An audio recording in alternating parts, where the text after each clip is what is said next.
everyone. Welcome back to Mrs. English Studio, the podcast where we dive into the weird, wonderful, and sometimes wacky world of our brains. I'm Jessica, your guide through the maze of neurons and habits. And I'm Sam. Today we're talking about something we all do, probably too much, and it might be frying our brains. Yep, you guessed it, screen time. Before you panic and throw your phone out the window, don't worry. We've got all the juicy science, funny stories, and practical hacks to keep your brain healthy while still scrolling your favorite apps. That's right. So if you've ever wondered why you feel fuzzy after binge-watching TikTok for 3 hours, or why your attention span seems shorter than your last Instagram reel, stick around. Imagine this. Your brain is like a sponge.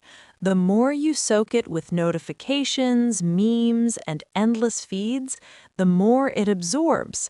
But too much, and poof, it starts to feel fried. And I'm not exaggerating. Studies show that too much screen time can actually change how our brains work, memory, focus, even mood.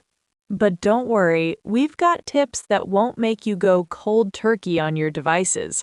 We're talking smart, fun, and brain-friendly strategies. And if you stay with us until the end, we're sharing a 30-second brain hack that boosts focus instantly.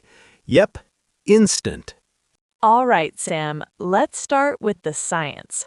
What exactly happens in our brains when we're glued to screens?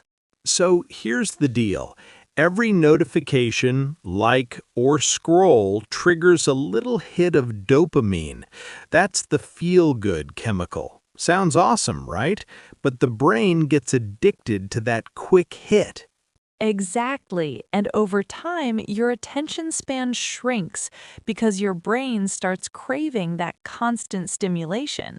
It's like your brain becomes a popcorn machine. Pop, pop, pop, jumping from one thing to another. I love that analogy. And it's not just attention. Sleep, memory consolidation, and even emotional regulation. Yep, blue light from screens suppresses melatonin. That's the sleep hormone. So late-night scrolling can make you groggy and moody. And don't even get me started on multitasking. Juggling 10 apps at once, your brain is actually less efficient. Fun fact, studies show that heavy multitaskers perform worse on cognitive tests than those who focus on one task at a time. So yes, screens are fun, but our brains pay the price.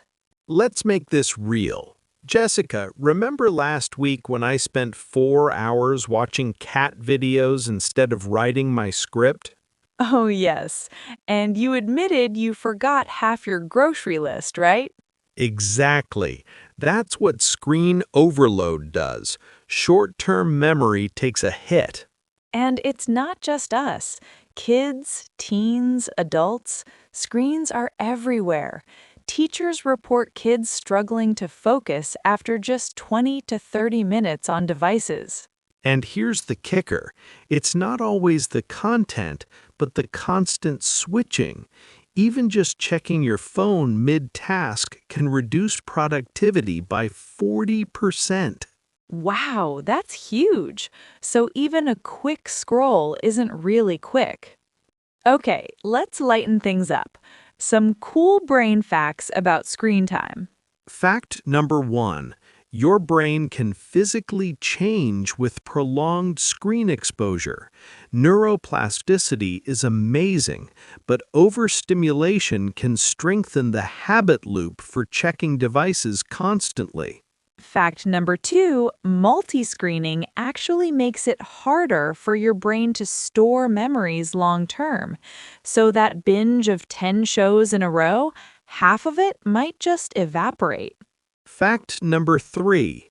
Social media can hijack your emotional brain. Seeing likes or comments triggers pleasure centers, but also the stress hormone cortisol. It's a love-hate relationship, but here's the good news. Small changes can reverse these effects. Okay, let's get to the fun part. How to protect your brain without giving up screens completely. Tip number 1, the 20-20-20 rule. Every 20 minutes, look at something 20 feet away for 20 seconds. Your eyes and brain will thank you. Tip number 2, notification detox. Turn off non-essential notifications. Trust me, your brain doesn't need a dopamine hit for every email or like.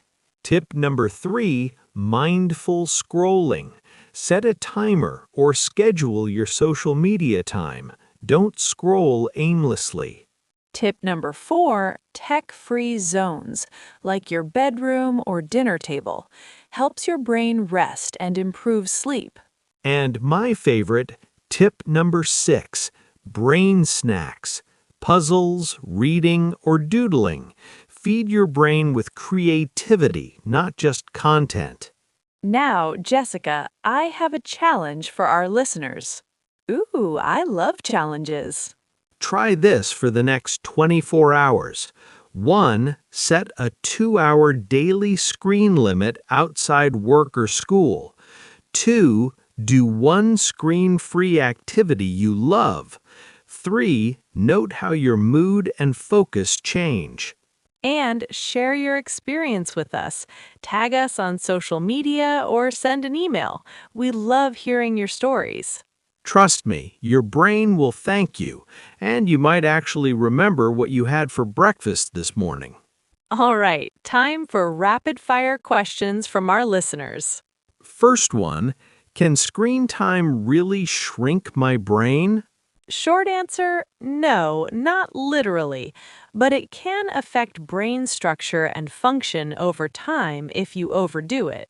Next, is watching TV different from scrolling on my phone? Yes, passive TV watching is less stimulating than interactive apps that demand constant attention. Can games be good for the brain? Absolutely. Puzzle and strategy games can improve memory and problem solving. Moderation is key. Now, the moment you've been waiting for, our 30-second brain hack. Ready? Here it is.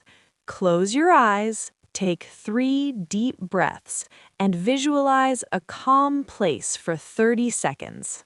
Instantly, your brain shifts from stress mode to focus mode. Try it before a big task or if you're feeling brain fried. It's simple, free, and surprisingly powerful. That's it for today's episode of Mrs. English Studio. Thanks for hanging out with us, learning about your brain, and laughing at my terrible TikTok addiction. And remember, screens aren't the enemy. Habits are. Protect your brain, have fun, and don't forget to breathe. Hit that subscribe button, leave a review, and share this episode with a friend who might be scrolling right now. Until next time, keep your brain happy, healthy, and slightly less fried.